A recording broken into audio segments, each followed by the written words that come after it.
Happy Monday. Yes, such a thing exists. Music Monday. Let's see what we can dig up for you today.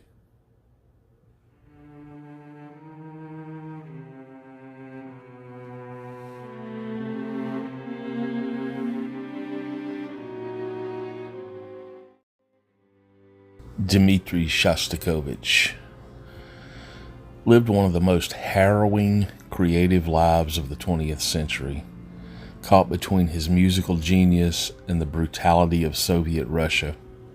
His first symphony, which brought him international fame, was written at just 19 years old. About every 12 years from that point on, he found himself in very dire straits with the Communist Party. In 1936, he wrote the innovative opera Lady Macbeth of Mtsensk. Stalin was in attendance at one of the performances and got up and walked out. A few days after that, an anonymous denunciation appeared in Pravda, many speculated written by Stalin himself, calling the opera muddle instead of music.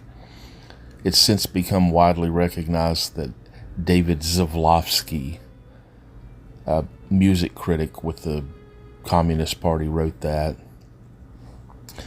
Shostakovich was a marked man, though. Over the next 2 years, he lived in fear of arrest, exile, or even death, as many of his friends and family disappeared. His Fifth Symphony in 1937 was subtitled A Soviet Artist's Reply to Just Criticism. This became a pattern in his compositions, writing music with multiple layers of meaning, publicly conforming to the will of the communist, while burying private anguish inside of it. In 1948, the Zhdanov decree declared him a formalist, a catch-all term that basically was used to label anyone not conforming to Soviet doctrine.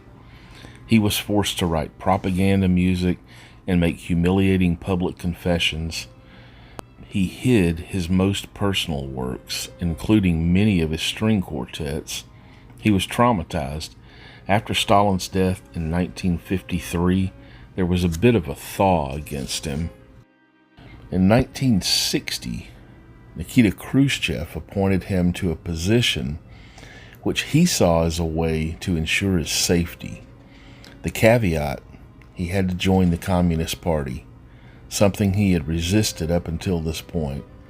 This betrayal of his principles led him into severe depression, leading him to write one of the greatest string quartet pieces of the 20th century. It is often included in lists of the greatest ever, String Quartet No. 8 in C minor. He composed this in just 3 days while visiting Dresden, Germany. It is officially dedicated to the victims of fascism and war. However, it is a deeply autobiographical piece of music. There's a motif that appears over and over throughout the piece. This DSCH motif. This is a German translation of notation of the notes D, E flat, C, and B. He used this as his musical signature. Dmitry Shostakovich.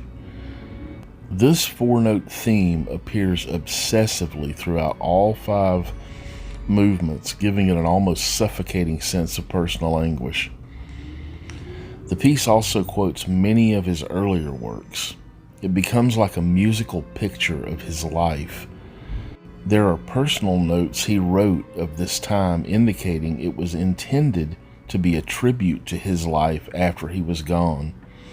He had told a friend he was going to kill himself after it had debuted.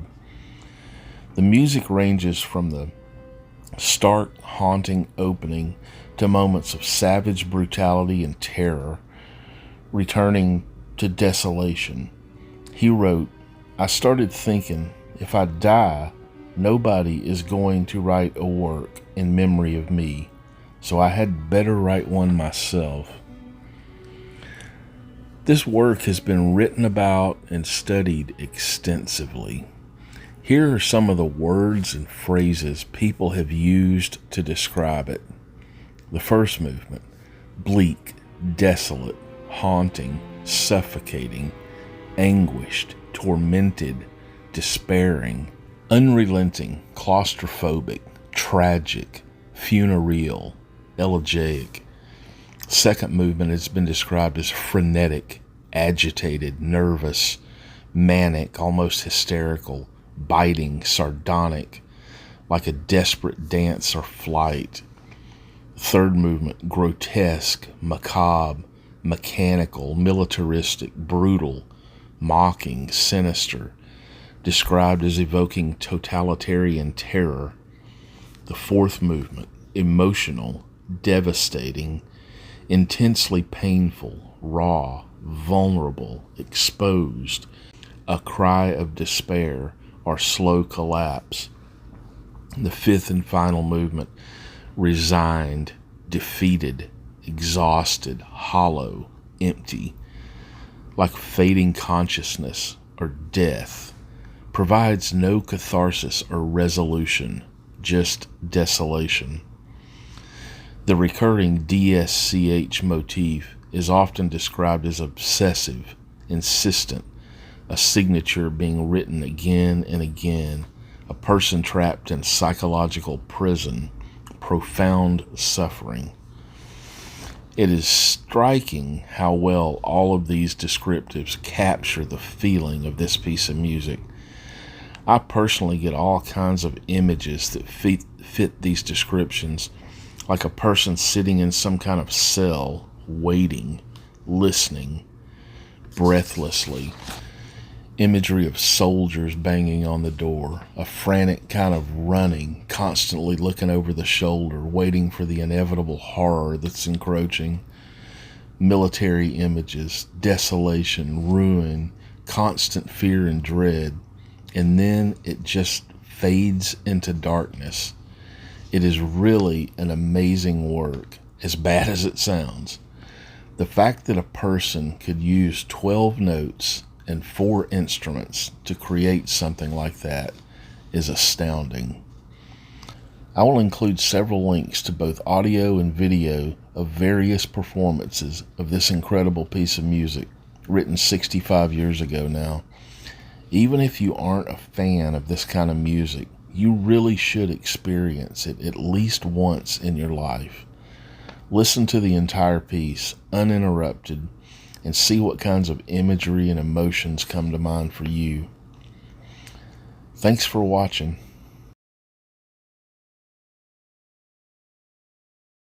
Oh yeah, happy Monday.